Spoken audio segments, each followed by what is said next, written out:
Mul ongi tunne, sa enne mainisid väga huvitavat asja, et võib-olla me tulevikus liigumegi üldse ai pärast videomaailma rohkem. Et praegu ma olen näinud, et tööturul on üks suur nagu selline, et kunagi, noh, ma ei tea, ütleme 5-6 aastat tagasi hakati rääkima hästi palju videot CV-st ja videost tervikuna selles kontekstis värbamises on ju. See ei läinud kunagi lendu, see ei ole siiamaani nagu lendu läinud selliselt, nagu ta võiks lendu minna.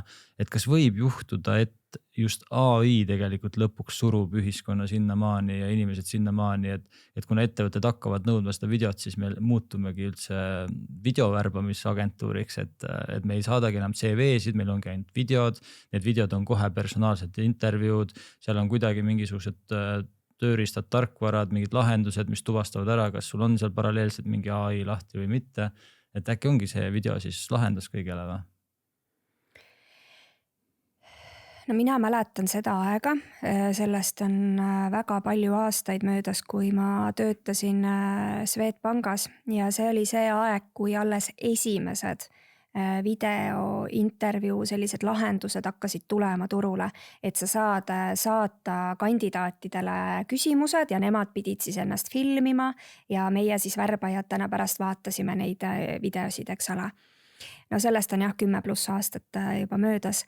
Noh, täna mina näen, et kui me saadame kandidaatidele, meie ka kasutame täna seda lahendust, eks ole, siis väga paljud ei vasta.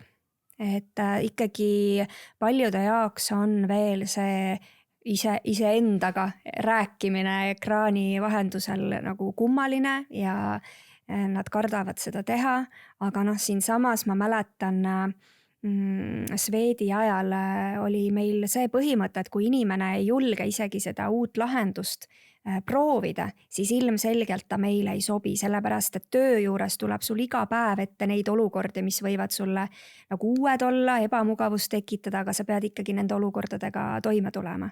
Et see on jälle vaata selline noh, enese ületamine paljude jaoks on ju, et aga noh, kui nüüd mõelda töö peale, siis seal ju samamoodi tuleb neid kohti, kus on vaja ennast proovile panna.